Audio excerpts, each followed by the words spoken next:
Welcome to the Bowness Model Railway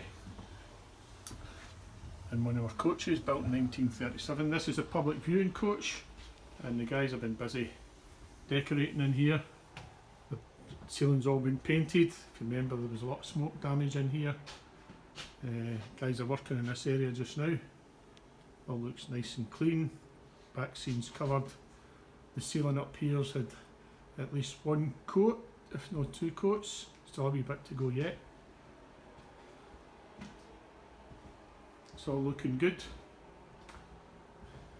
Really get the place spruced up. And we're ready we're getting some new blinds and got the electrician coming this week and he'll be sorting out the electrical supply to the coaches, which was badly damaged by heat, I must admit.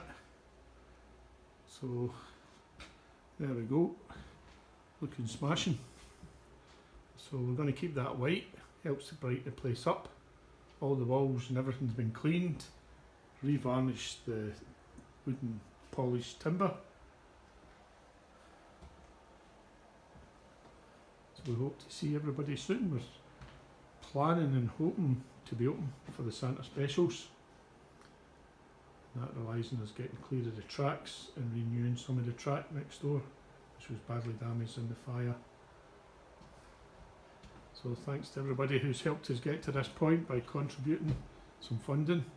That was really great. The donations were fantastic and we've spent it wisely on a load of paint, as you can see here. So that's all for now.